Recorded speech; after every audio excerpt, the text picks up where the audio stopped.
It's actually I've got it here now. It's the Moscow Expat Life.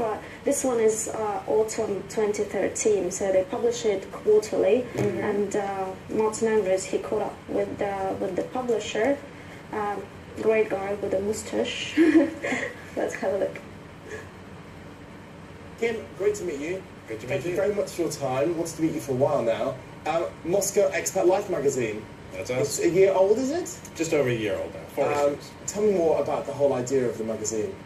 Well, I've been living here, working here for a long time, and as an expat, you have particular needs, particular interests, and there have been various magazines on the market, and we thought this was a chance to come up with our own magazine, really showing people living and working in Moscow what the city's all about, being positive about the city, finding out the good points, what people are doing basically here, what the expats are doing. But you've been here, the magazine's a year old, but you've been here a while now.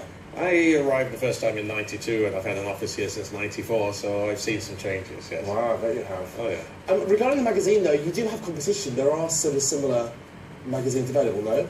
There are other publications on the market. Basically, what we're trying to be is to be completely different. We're not going in, we're not doing it the normal way of just following what somebody else does and trying to copy. We're actually going in completely new. As you'll see in the articles, we're actually finding new articles to write about new people that are living here. And it's, I say, two-sided. One is people who are living here, what are their interests? And the other side is people who are moving here, because there's still a lot of expats moving to Moscow. So we're on the recommended reading list of a lot of organizations before people come here, so they can get a bit of a feel of what's happening. You know, Bit of problem solving, perhaps. problem solving. Driving in Moscow is on the page of Well, this that's a magazine. good one. Basically, anybody reads that, you won't even buy a car when you come here, which is my advice anyway. And you also have various clubs. Tell me about those. Okay, within the magazine, we're slowly developing. The first one is the Moscow Good Food Club. I personally love good food and good wine. And the problem in Moscow often is the price of one bottle of wine is so high, Of course. that you can't have different wines with different courses. So we created the Moscow Good Food Club. We've had 2 issues so far, where we get a very interesting group of people together, enjoy above average food, and obviously with a great selection of wine.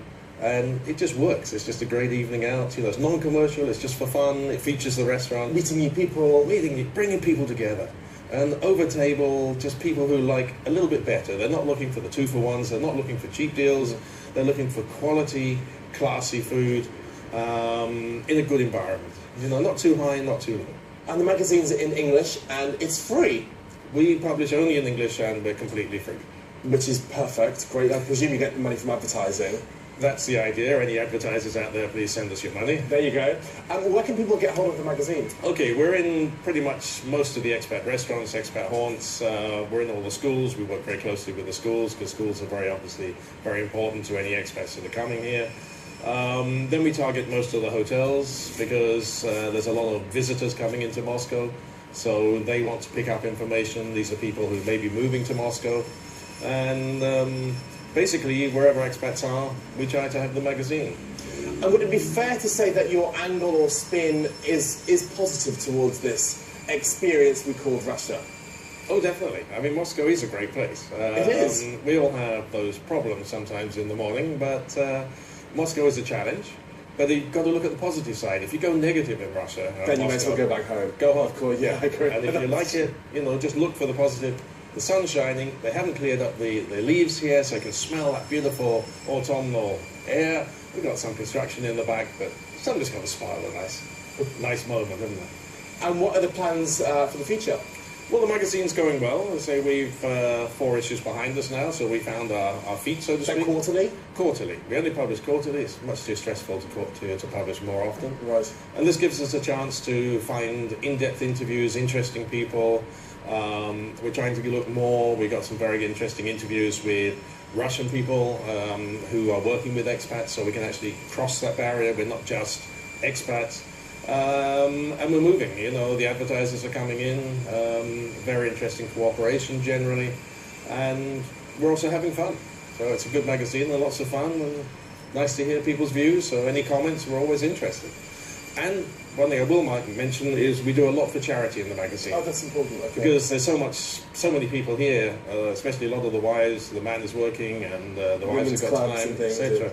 And they're the unsung heroes here. They do a hell of a lot for people, and we're trying to really work with all the charities to bring out what they do. They do it quietly. Nobody wants any praise or anything for it. But there's so many people out there doing so much. And our unsung heroes, we try and give them some coverage in the magazine. That. Absolutely. Brilliant.